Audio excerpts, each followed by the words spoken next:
அன்றைய காலகட்டத்தில் இலங்கையினுடைய கமலஹாசன், இன்னைக்கு நீங்க சேட் ஜிபிடியில் போய் அவுஃப் ஹனீஃபா அல்லது சசி விஜேந்திர என்று தேடினா சேட் ஜிபிடியே அவரை இலங்கையினுடைய நடிப்பின் கமலஹாசன் என்றுதான் நமக்கு தரவுகளை தரும்.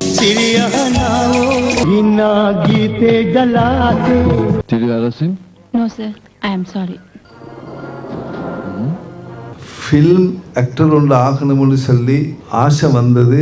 கிளாஸ் கட் பண்ணி போய்த்து ஃபில்ம் பார்க்க போல திடீர்னு அவ்வளவு உச்சத்தில் இருந்து அதை விட்டுட்டு வர்ற எண்ணம் எங்கேருந்து வந்தது? அது வந்தது அந்த இடத்துல இருந்து என்னோட துவா, என் தாயோட துவா. முதல்ல அவங்க விருப்பப்படவே இல்லை. ஒரே அடியா கேட்டா எல்லாம் நம்பிக்கை இல்லையா, எனக்கு ஸ்லிப்பரை கலட்டி கண்ணத்தில் அடித்த மாதிரி இருந்துச்சு. சுபஹானல்லாஹ், அவங்களுக்கு அதெல்லாம் மேலும் மேலும் பரக்கத்து கொடுக்கட்டும் இன்ஷா அல்லாஹ். உச்சத்தில் இருக்கும்போது அவருடைய மார்க்கெட் போனதுக்கு பிறகு அதை விட்டுட்டு வரல. மார்க்கெட்டில் உச்சத்தில் இருக்கும்போதே திடீரென என்ன பண்ணுறாருன்னு கேட்டால் தன்னுடைய சினிமா வாழ்வை புறக்கணித்து விட்டு ஏற்றுக்கொண்ட இஸ்லாமிய மார்க்கத்தினுடைய வாழ்க்கைக்கே திரும்பி விடுகிறார்.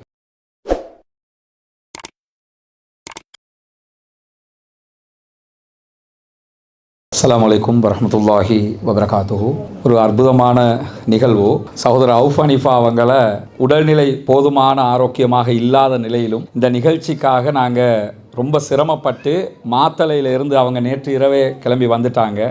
தமிழ்நாட்டில் இன்றைக்கும் கமலஹாசன் ஒரு பெரிய நடிகராக பார்க்கப்படுகிற நேரம் சினிமாவில்.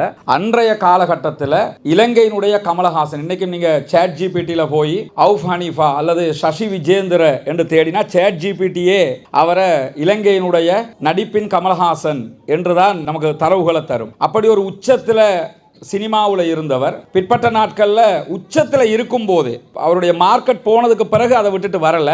மார்க்கெட்டில் உச்சத்தில் இருக்கும்போதே திடீரென என்ன பண்ணுறாருன்னு கேட்டால் தன்னுடைய சினிமா வாழ்வை புறக்கணித்து விட்டு ஏற்றுக்கொண்ட இஸ்லாமிய மார்க்கத்தினுடைய வாழ்க்கைக்கே திரும்பி விடுகிறார். அவர் இருக்கிற காலகட்டத்தில் சினிமாவினுடைய உச்சத்தில் இருந்தார். முதலாவது நாங்கள் அவர்கிட்ட கேட்க இருக்கிற கேள்வியே என்னன்னு கேட்டால், இந்த சினிமா துறைக்குள்ளே நீங்கள் முதல்ல ஈர்க்கப்பட்டது எந்த விதத்தில், எதற்காக அதை நோக்கி போனீங்க? அஸ்ஸலாமு அலைக்கும் வரஹ்மத்துல்லாஹி வபரகாத்துஹு. ரிஸ்மின் சகோதரர் இருக்கும் போதேயும் இதே மாதிரி பேசியிருக்கிறாங்க, செஞ்சுக்கிறாங்க, இன்டர்வியூ பண்ணிக்கிறாங்க. இன்றைக்கி ஓப்பன் ஸ்டேஜில் மாதிரி இப்படி ஒரு நிலைவோ சாரி, எனக்கு தமிழ் அவ்வளோ நல்ல தமிழ் இல்லை, என்ன மாதிரி பேசுகிறேன். நான் ஃபில்ம் ஆக்டர் ஒன்று ஆகணும்னு சொல்லி ஆசை வந்தது. கிளாஸ் கட் பண்ணி போய்த்து ஃபில்ம் பார்க்க போல. அப்போ ஃபில்ம்ஸ் பார்த்து கொண்டு இருக்கக்குள்ள ஒரு நாள் எனக்கு ஒரு ஆசை வந்துச்சு, ஏன் எனக்கு இப்படி செய்யலாம். அந்த ஆசையை எப்படி ப்ராக்டிக்கல் ஆக்கணுமோ, எப்படி ஒரு வெற்றிகரமான ஒரு முடிவுக்கு வரையலுமான்றது ட்ரை பண்ணேன், மேக்ஸிமம் ட்ரை பண்ணேன். ஆனால் இட் வாஸ் நாட் ஈஸி, சரியான கஷ்டப்பட்டேன். கடைசியில் முடிவுக்கு வந்தேன். நான் படித்தது சிங்களம்.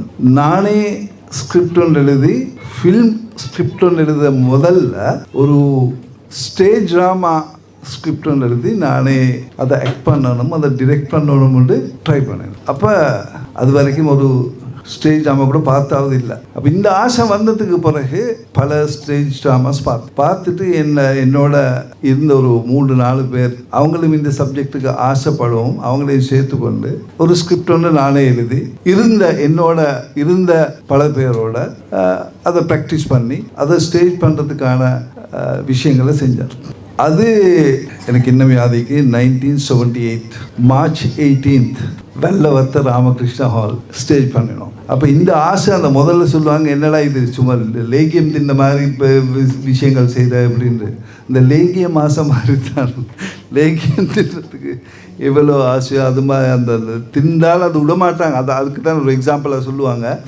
இனி அது மாதிரி அந்த ஆசையில் அந்த ஸ்டேஜ் பண்ணது, அந்த ஆசை இன்னும் மேலே கொண்டு போகிற ஆசை ஒன்று தான் அன்றைக்கி முடிவு வந்தது. ஏன்னா வந்தவங்க எல்லாருமே you are super, why don't you continue this, மீட்டே ஹா தேக்ன உம்பத்தமை மேற்கு கரானோட தவிசரஹாட்டையாண்ட தவ கரான தவ மகன்சி வேண்ட என்று சொன்னோடனே இனி அந்த ஆசை நிற்கல. அதுக்கு பிறகு நான் என்ன செஞ்சேன், அப்போ அந்த டைம்லேயும் வாப்பா வெளியில் வேலை செஞ்சு கொண்டே இருந்தாங்க. அப்போ இவ்வளவோ வர சொல்லி கால் பண்ணாங்க, எவ்வளோ வர சொல்லி சொல்கிறது. பாப்பா துபாயில் வேலை செஞ்சது. அப்போ நான் இந்த ஆசைக்குள்ள அங்கே போகலதே. அப்போ நான் பாப்பாக்கு ஏதாவது ஒரு எக்ஸ்கியூஸை சொல்லிட்டு கடைசிக்கு இந்த ட்ராமா ஸ்டேஜ் பண்ணதுக்கு பிறகு நான் என்ன செஞ்சேன், இப்போ ஆசை வந்துட்டு right I can do a film. அதுக்கான உற்சாகம் பண்ணக்கூடிய ஆட்களை மீந்தாங்க. அப்போ அதை வச்சு ஐ மஸ்ட் டூன்ற லெவலுக்கு வந்து, அப்போ அதே நேரம் அந்த ட்ராமா செஞ்சு கொண்டு போகக்குள்ள ஒரு கட்டத்தில் எங்களோட ஹீரோயின் மெரி பண்ணி அவள் அதுலேருந்து விலகினான் எங்கள் ட்ராமா. அப்போ நாங்கள் சும்மா எல்லாம் எங்களோட குரூப் நாங்கள் பிளான் பண்ணோம், ஒரு கொஞ்சம் பாப்புலரான ஆக்டர்ஸ் இருந்தால் ட்ராமாவை கொஞ்சம் ஸ்பீடாக போகலாம் அப்படின்னு. அந்த வகையில் எங்களோட ஏதோ ஒரு கண்டாக்டை வச்சு அனுஜா வீரசிங்கை போயிட்டு மீட் பண்ணி, இது நான் உங்களுக்கு சொல்லியிருக்கில்ல, அவள் போயிட்டு மீட் பண்ணி விஷயத்தை சொல்லும் சப்போர்ட் பண்ணாங்க. அப்போ அவங்க கூட ஸ்டேஜ் ட்ராமா ஒரு 60-70 ஸ்டேஜஸ் மாதிரி போயிட்டோம். அது போயிட்டோன்னே தலைக்கு நல்லாவே அடிச்சுட்டு ஐ மஸ்ட் டூன்ற லெவலில் வந்துட்டு. அப்போ நான் வாப்புக்கு சொன்னேன், வாப்பா ready, I am ready, if you can get me a job right. அப்போ மிச்ச காலம் போகல, சின்ன ஒரு 2-3 மந்த்ஸுக்கு ஜப் ஒன்று கிடைச்சி போயிட்டேன். போகிற நீயத்தை வேற ஒன்றும் இல்லை. போகிற நீயத்து வந்து பிக்சர் ஃபில்ம் ஒன்று செய்யணும், ஃபில்ம் ஒன்று ப்ரொடியூஸ் பண்ணணும், அதில் நான் ஆக்ட் பண்ணணும், இதுதான் நீயத்து. அவள் போயிட்டு இதுக்கு என்ன சொல்கிறேன்னு தெரியாது, அல்ஹம்துலில்லாஹ்னு சொல்கிறதா, ஏதோ அல்லாஹ் என்னை பாதுகாத்தான் அல்ஹம்துலில்லாஹ். அதுக்கு போயிட்டு ஒரு 2 இயர்ஸுக்குள்ள காசையும் சேர்த்து இன்னும் அதுக்கான தேவையான காசு என்னால் மட்டும் சேர்த்துக்கிற இயலாக போச்சு. அப்போ அனுஜாவும் சல்லி கொஞ்சம் சேர்த்து நாங்கள் 2 பேரும் சேர்ந்து ஃபில்மை செய்வோம்னு சொல்லி அங்கேருந்து இப்போ எல்லாம் பிளான் பண்ணிக்கொண்டு இப்போ இங்கே ஷூட்டிங்க்கு வர்றதுக்கு எல்லாம் பிளான் பண்ணியாச்சு. அங்கேருந்து எல்லாம் செஞ்சு இங்கே அனுஜா எல்லாம் மற்ற விஷயங்கள் எல்லாம் பிளான் பண்ணிட்டாங்க. பிளான் பண்ணி நான் அப்போ லீவில் வந்து ஷூட்டிங் ஸ்டார்ட் பண்ணுறதுக்கு இங்கே அனுஜா செலக்ட் பண்ணியிருந்தது புதிய டிரெக்டர், புதிய மியூசிக் டிரெக்டர், புதிய ஆக்டர், எல்லாம் இந்த main things all new people. அப்போ இந்த நிலைமையில எல்லாம் ஃபிக்ஸ் பண்ணதுக்கு பிறகு நாங்கள் இந்த லீவில் வந்து ஆக்ட் பண்ண போல எங்களோட டிரெக்டர் சொன்னார், ஷஷீவ அல்லுவானான் தவஸ் ஹத்தபாத்துக்கு துவாய். அது அல்லாட ஏற்பாடு, ஷெய்தான் விளையாடிட்டான். 138 நாள் ஒரே சினிமாவில் ஃபில்ம் சூப்பர் சக்ஸஸாக ஓடிச்சு. அதால் தான் சசி விஜேந்திரன் உருவாகினேன். இப்போ அந்த சினிமாவில் நீங்கள் ஆக டாப் லெவல், இப்போ என்ன ஸ்ரீலங்கா சினிமாவை பற்றி பெரும்பாலும் எங்களுக்கு தெரியாது, அப்படி அதுவும் அந்த நேரத்தில் சினிமாக்களை பற்றியும் தெரியாது, நீங்கள் சொல்கிற ஆட்களையும் தெரியாது, எங்களுக்கு உங்களை மட்டும்தான் தெரியும். அப்படி இருக்கும்போது அதில் டாப் லெவலாக எந்த இடம் வரைக்கும் போனீங்க? விருதுகள் அப்படி இருக்கும்ல, அது எந்த அளவுக்கு போச்சு? முதல் விருது பப்ளிக் விருது, அதாவது முதல் அவார்ட் பப்ளிக் அவார்ட். அதாவது இந்த ஃபில்மை ஃபர்ஸ்டே ரிலீஸ் பண்ணின உடனே அப்போ என்னோட அனுபவம் உள்ள ஆக்டர்ஸ் பாலர் நடித்தாங்க அது இந்த ஃபில்மில். அப்போ ஃபர்ஸ்டே வந்து நான் புதிய ஆள், யாரும் என்ன கவனிக்கல. அந்த பழைய ஆக்டர்ஸோட தான் வந்து பேசி கதைச்சி கை கொடுத்து எல்லாம் செஞ்சுட்டு போயிட்டாங்க. நான் ஒரு பக்கத்தில் 2 பேர் வந்து என்னோட பேசினாங்க. அப்போ கவலையாக அமைஞ்சிருச்சு. இதே படம் 100 நாள் ஓடக்கொள்ள நான் திரும்ப வேலைக்கு போயிட்டு இருந்தேன் துபாய்க்கு. போயிட்டு இருக்க கொள்ள இவங்க திரும்ப கட்டாயம் என்ன வர சொன்னாங்க. நான் சொன்னேன் அப்படி வரையலாது, அப்படி லீவ் கிடைக்காது அப்படின்னு சொல்லி. இவங்க என்ன செஞ்சுட்டாங்க, ஏன்னா அங்கே அட்ரஸை பேப்பரில் போட்டுவிட்டாங்க. இந்த அவ்வளோ பெரிய சக்ஸஸ் ஆகினது ஃபர்ஸ்ட் 2 வீக்ஸ் கொஞ்சம் டப்பாக இருந்தது. 3rd வீக்லேருந்து சூப்பர் சக்ஸஸ் ஆகிடுது. அப்போ அங்கே எனக்கு ஒரு நாளைக்கு ஒரு 1500 லெட்டர்ஸ் வர தொடங்கிட்டு. அப்போ நான் வேலை செஞ்சதுக்கு அவங்களுக்கு பெரிய பிரச்சனை, இது என்ன இது இப்படி லெட்டர்ஸ் வருது அப்படின்னு. அதுக்கு பிறகு தான் நான் இப்படி ஃபில்ம் செஞ்சது அவருக்கு விளங்கிச்சு. பிறகு அவங்கள்ட்ட சொல்லி லீவ் கேட்கும். அதுக்கு பிறகு லீவ் சொன்னாங்க, சரி போயிட்டு விஷயத்தை பிடிச்சிட்டு வாங்க அப்படின்னு சொல்லி.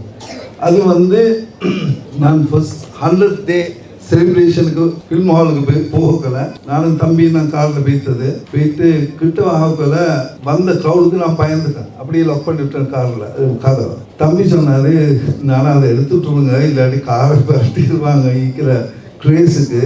இன்னும் நான் எடுத்துட்டு தான் தெரியும். அதுக்கு அங்கால எனக்கே தெரியா நான் எப்படி வெளியே போயிருந்தேன். தூக்கி எடுத்துட்டாங்க. எடுத்து எப்படி ராக்ஸி தியேட்டரில் தான் அந்த ஃபங்க்ஷன் இருந்தது.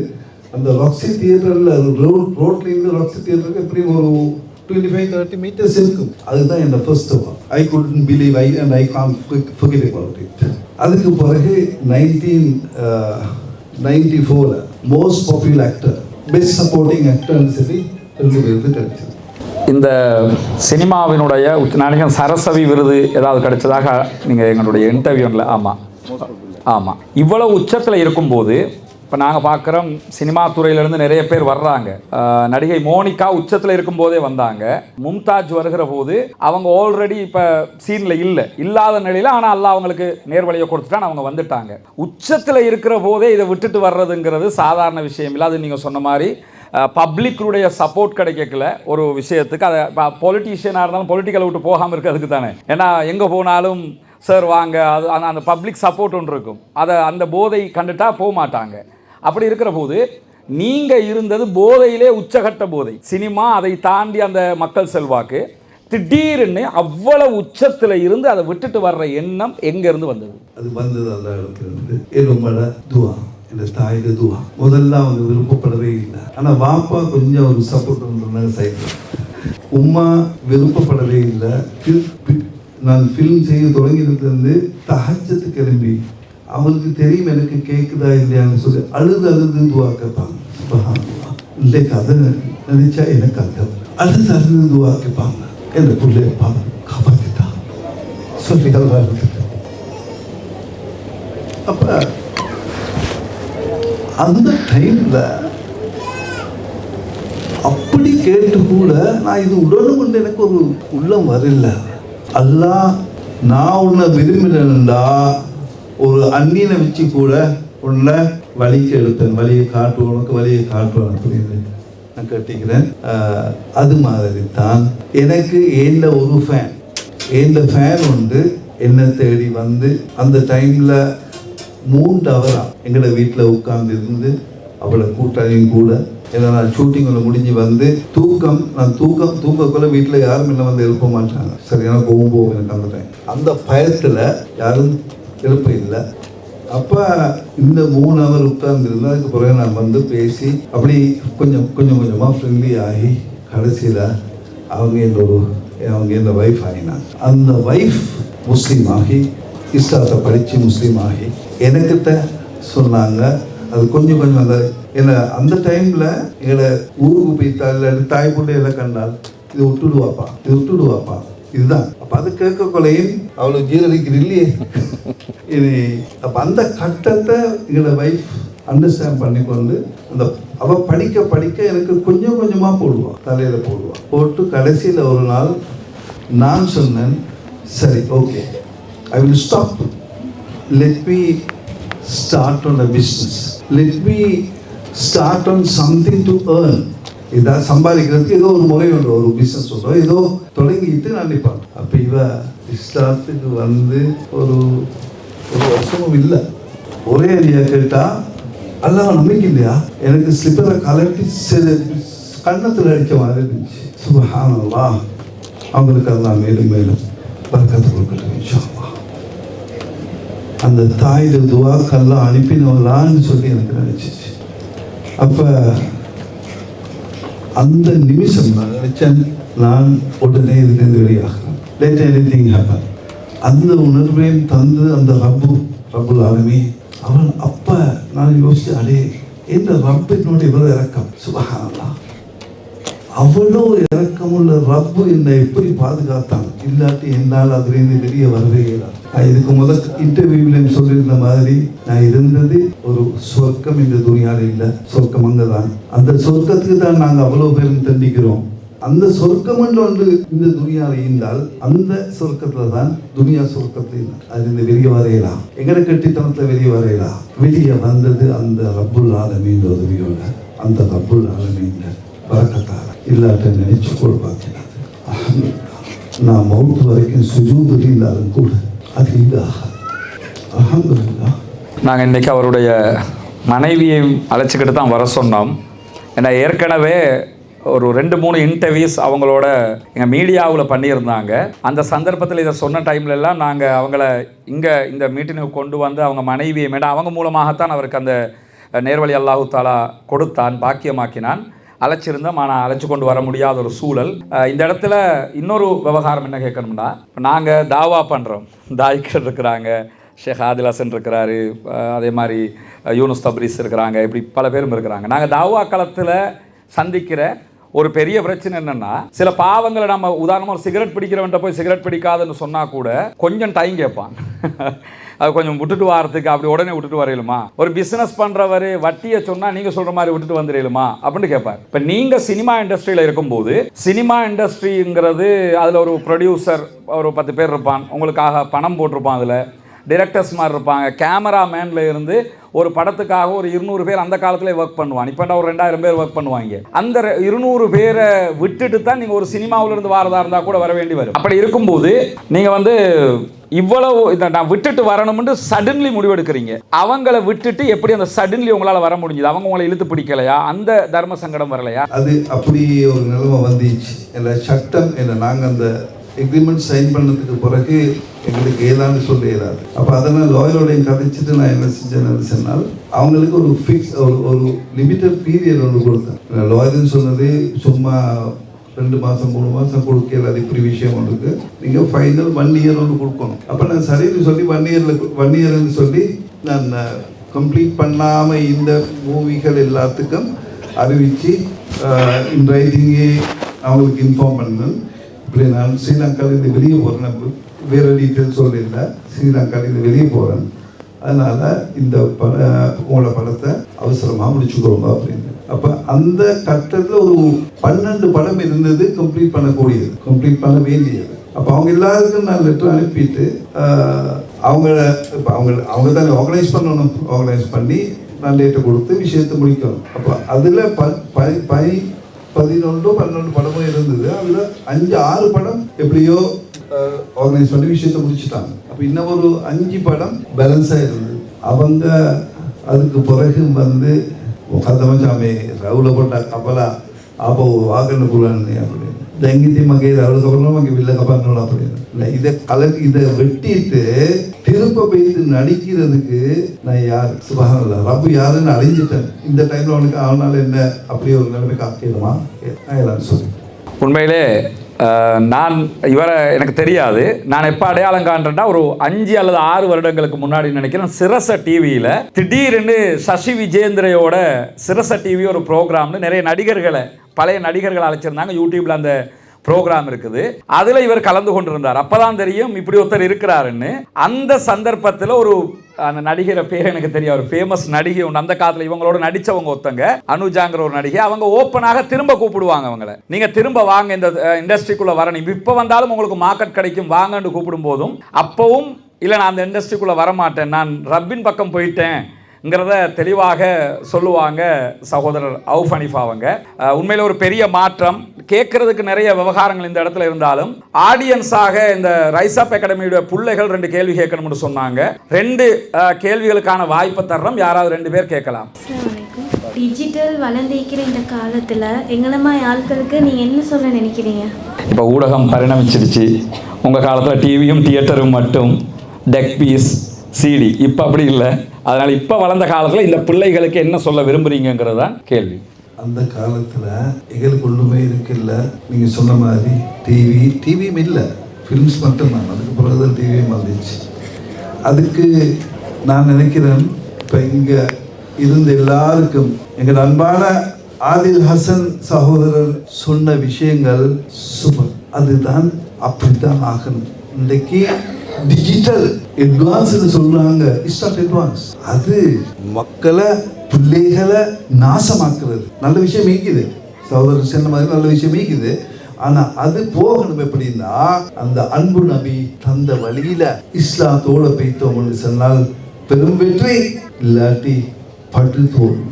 அதனால யாரும் மிச்சம் கவனமா இஸ்லாமிய அறிவோட பாவிச்சிங்கன்னு சொன்னா அல்ஹம்துலில்லாஹ் ஜன்னாவை அடைஞ்சு கொள்வது லேசி. அஸ்ஸலாமு அலைக்கும். 1990ஆம் ஆண்டு காலப்பகுதியில் டிஜிட்டல் தொழில்நுட்பத்தை வளர்ச்சி அவ்வளோ வளர்ச்சி அடைஞ்சிக்கல. ஆனால் இந்த காலகட்டத்தில் ஒரு உச்சக்கட்டத்தில் இருக்குது. அந்த நேரம் நீங்கள் படத்துறையில் இருந்தீங்கன்னா வெளியே வந்திப்பீங்களா? அல்ஹம்துலில்லாஹ். நான் சொன்னேன், இது ஏண்ட கட்சித்தனம் இல்லை. இந்த ரப்பு என்னோட இருக்கிற அன்புக்காக என்ன அதிலிருந்து வெளியாக்கினார் அன்றைக்கு.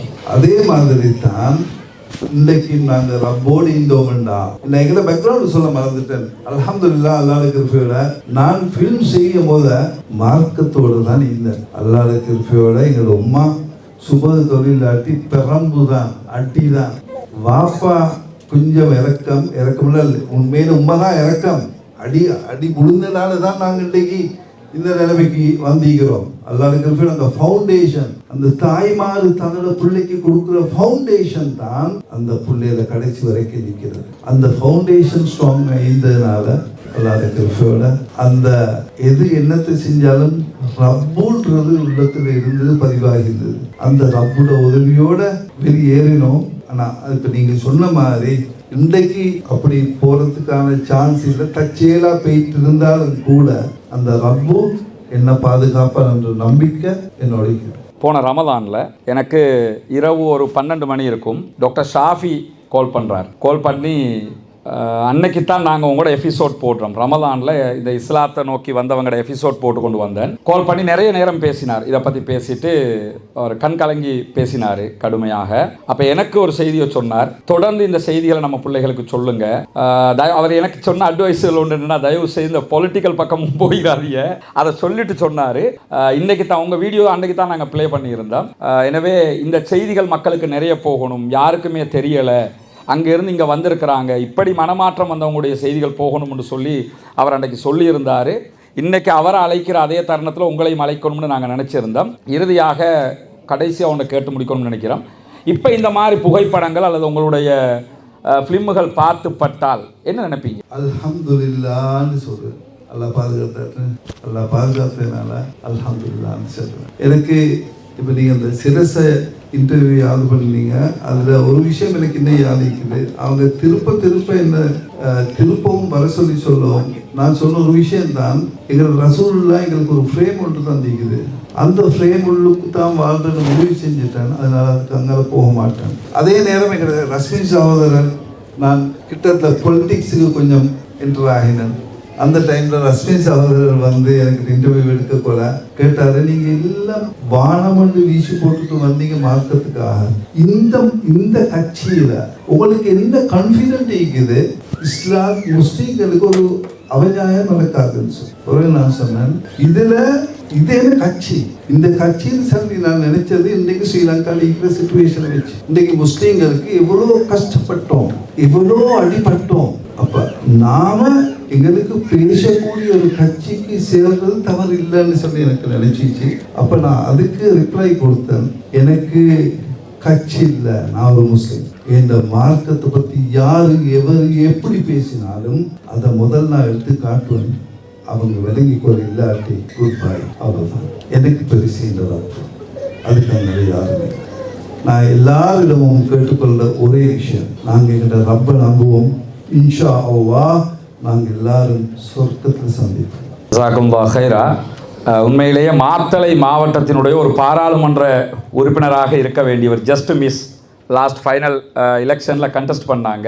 ஒரு சில தடங்கல்களால் அவருக்கு பாராளுமன்றம் கிடைக்கல. இருந்தாலும் அல்லாஹு தாலா இந்த தாவா களத்தினுடைய வாய்ப்பை தந்திருக்கிறான். நிறைய அவங்க இந்த செய்திகளை கொண்டு போய் சேர்க்கணும். எங்கள் பிள்ளைகளுக்கு இந்த செய்தி போய் சேரணும்னு நாங்கள் விரும்பினோம். ஏன்னா சோஷியல் மீடியாக்களில் டிக்டாக்ல அங்கே இங்கேண்டு போய் எந்த திசையில் போகிறோம்னு தெரியாமல் போய்கொண்டிருக்கக்கூடிய பிள்ளைகள் சசி விஜேந்திரவாக இருந்து அவுஃப் ஹனீஃபாவாக தற்போது நமக்கு முன்னாடி உயிரோடு வாழ்ந்து கொண்டிருக்கக்கூடிய ஒருவருடைய வாழ்க்கையும் நமக்கு பாடமாக இருக்கணும் என்கிற காரணத்தினால தான் இந்த செய்திகளை உங்களுக்கு கொண்டு வந்திருக்கிறோம். கிட்டத்தட்ட நாங்களே அவரிடத்தில் இவருடைய செய்திகளை இத்தோட 4வது தடவை ஒரு இன்டர்வியூவாக எடுத்துக்கொண்டிருக்கிறோம். மீடியாக்களில் பல தடவைகள் திரும்ப போய் அவர்கிட்டே போய் ஏன் எடுக்கிறோம்னு சொன்னால் இந்த செய்தியை நீங்கள் சொல்லணும் அப்படிங்கிறதுக்காக வேண்டி ஜஸாக்கல்லாஹ். அல்லாஹ் உங்களுக்கு அருள் புரியட்டும் இந்த நிகழ்ச்சிக்கு கலந்து கொண்டு இந்த செய்திகளை சொன்னதுக்காக.